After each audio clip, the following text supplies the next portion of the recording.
Question 4. A system of linear equations is shown on a coordinate plane.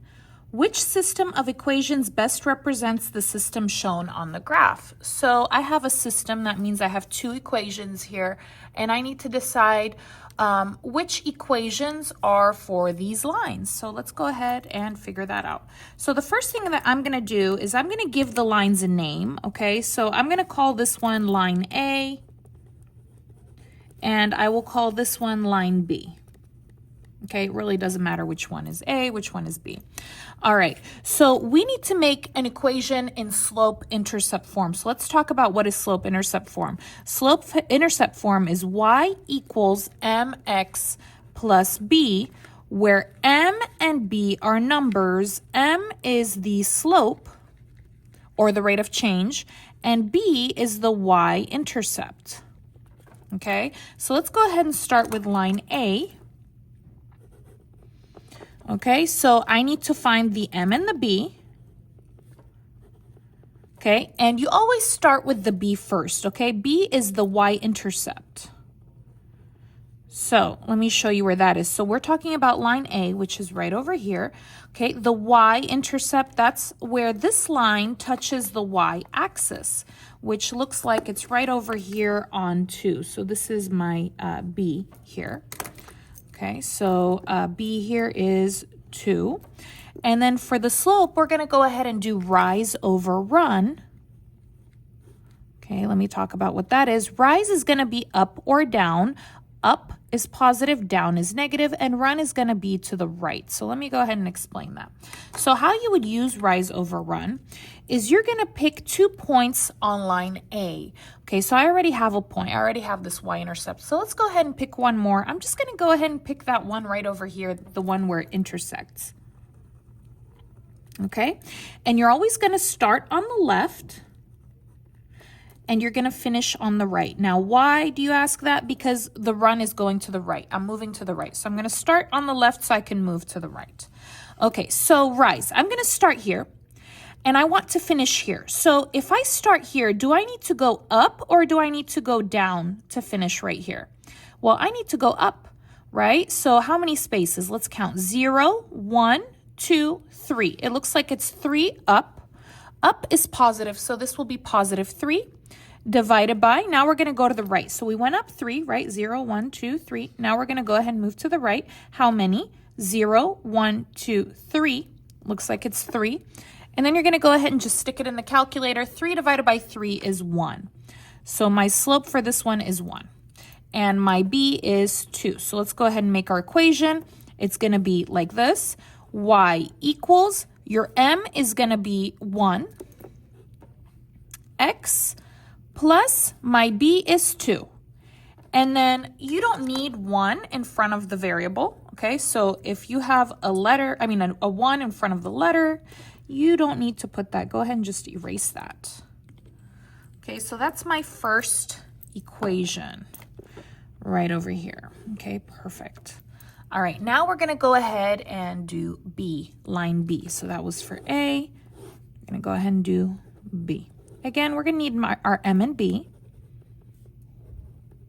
Okay, B is your first one, right? Because it's the easiest one to get. It's the y-intercept. All right, so this is my line B. Now, where does this line touch the y? Well, I don't know. It's not here on the graph, so I cannot figure that out yet. But we will find it in a second. Let's go ahead and find the slope instead then. All right, so for line B, I'm going to go ahead and do rise and run again. That's up, down for rise. So up is positive, down is negative, and then run is to the right. I already have a point. Let's go ahead and pick a different point. Now, when you pick the other point, you need to be very careful because you need to make sure that it's in a corner. It has to be exactly in the corner. So it looks like it's this one. It's not here. Don't be fooled here because it's a little after the 4, okay? So it's actually right here if you look very carefully. All right, so you start on the left and you finish on the right. So actually here, I'm going to start here and I'm going to finish here. Oops, touch that white out. Okay, so if I start here and I want to finish here, do I need to go up or do I need to go down to finish here? Well, it looks like I need to go down. Let's count how many. 0, 1, 2, 3, 4. It looks like I need to go down 4. Down is negative. Divided by, now we're going to go to the right. 0, 1, 1. And then go ahead and stick it in the calculator. Negative 4 divided by 1 is negative 4. There it is. Okay, now to find the b, I'm going to do it on a separate sheet of paper. Okay, so for line b, I need to do y equals mx plus b, right? All right, so what do I have? Let's see what I have. I have m, which is negative 4. And I can actually find x and y. And how you do that is you need an ordered pair. Okay, so I'm going to go ahead and just pick this point because I'm sure about that one. Okay, so this ordered pair is x, y. It's 3, 5. X is 3, y is 5 for this point right here. So x is 3, y is 5, and we're going to go ahead and plug them all in. So y is 5 equals m is negative 4, x is 3 in parentheses, copy plus, there's no b, go ahead and copy it.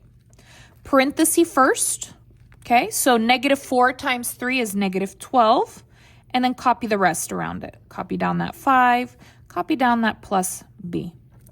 All right, I want the b alone, okay? So what number is with the b? I have negative 12 with the b, so the opposite of negative is positive, so plus 12. I'm going to copy to the other side, plus 12. 5 plus 12 is 17, equals negative 2 plus 2 is 0. It cancels. Put the b and switch it. There's my b. Okay, now you're going to go ahead and make an equation in y equals mx plus b, where you change m and b. So y equals m is negative 4, x plus b is 17. So these are my answers that I need, okay? So for b, I'm going to go ahead and write it down right here. Y equals negative 4x plus 17. So my answers I need are this one and this one. Let's see if those are available. Okay. So y equals x plus 2, okay? And y equals negative 4x plus 17. Okay, so there's actually my answer. It's A right over here. Okay, so this is not correct because that says 15, this says 17. And then these you would have to convert them into slope-intercept form to figure those out. But anyways, thank you so much for watching. If you liked the video, please give it a like, leave a comment, subscribe, and I'll see you again next time.